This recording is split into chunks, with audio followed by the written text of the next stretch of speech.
Zara, ce n'est pas une marketplace classique. C'est aussi une plateforme de négoce de matières premières agricoles et ainsi de petites annonces. L'objectif principal de Zara, c'est de relever le défi de l'accès des acteurs de la transformation des produits agricoles aux marchés nationaux, régionaux et internationaux, ainsi que leur accès aux produits agricoles, aux matières premières agricoles, aux produits intermédiaires et aux intrants, etc.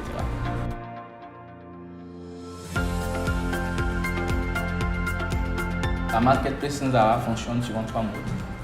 Le premier mode permet à des vendeurs, donc qu'ils soient transformateurs ou distributeurs de produits agroalimentaires, de publier les produits de leur boutique physique sur la plateforme pour permettre à toute personne physique ou morale, de venir faire une recherche sur la plateforme, de trouver le produit qui l'intéresse et de déclencher ainsi le processus d'achat. C'est le mode B2C. Le deuxième mode donne la possibilité à des négociants qui accèdent à la salle de négoce de publier des annonces d'achat ou de vente de produits agricoles pour permettre aussi à d'autres négociants de venir faire des offres sur les annonces qui ont été faites. C'est le mode B2B. Le troisième mode permet à toute personne de publier une petite annonce de vente ou d'achat sur la plateforme. C'est le mode C2C.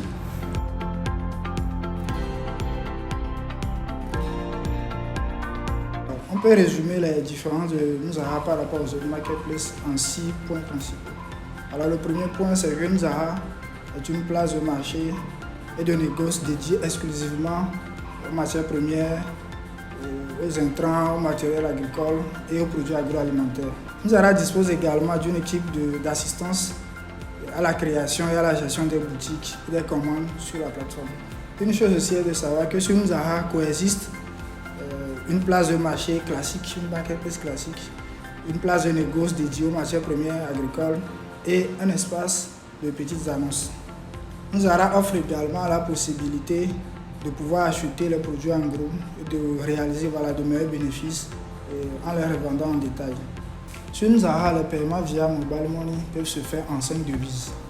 Il y a le franc CFA de l'Afrique de l'Ouest, il y a le franc CFA de l'Afrique centrale, il y a l'US dollar, il y a le franc guinéen, il y a le franc congolais. Et ce, dans 10 pays francophones africains, notamment le Bénin, le Burkina Faso, la Côte d'Ivoire, la RD Congo, le Mali, le Sénégal, la Guinée et le Togo. Zara offre plusieurs possibilités de paiement en ligne entièrement sécurisées et également des possibilités de paiement hors ligne.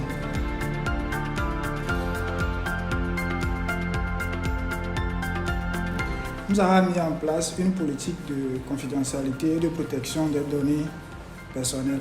De plus, toutes les données des utilisateurs sont entièrement sécurisées grâce à des technologies de pointe.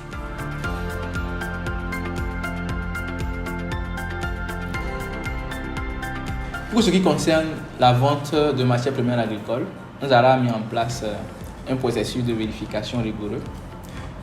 L'objectif de cette vérification, c'est de permettre aux négociants de se retrouver entre eux dans une salle de négoce qui inspire confiance.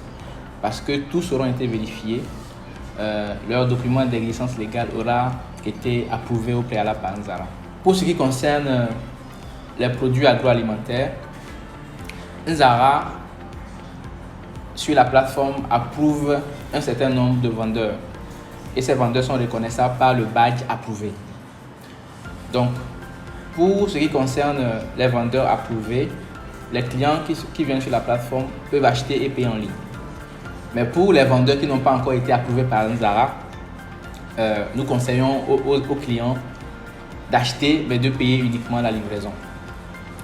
Et maintenant, pour les petites annonces, Zara ne garantit pas donc la confiance.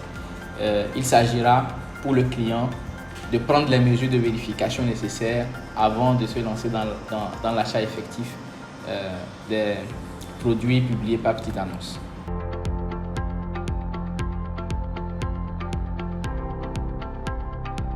La qualité des produits vendus sur Zara est de la responsabilité des vendeurs.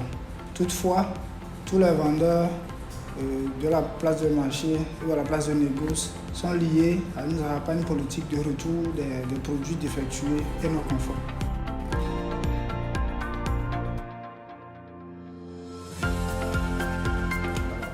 Actuellement, pour le moment, chaque vendeur sur la place de marché de négoce Nzara assure lui-même la logistique et la livraison. Toutefois, ces services sont en train de mise en place sur Nzara, donc ça arrivera prochainement.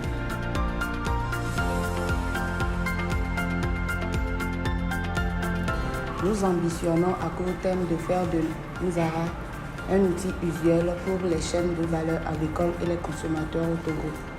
À moyen, nous voulons faire de Nzara un outil usuel pour les acteurs des chaînes de valeur agricoles et les consommateurs dans les pays francophones d'Afrique de l'Ouest et du Centre. À long terme, nous aspirons gérer la logistique et la livraison des matières premières et agroalimentaires sur Nzara.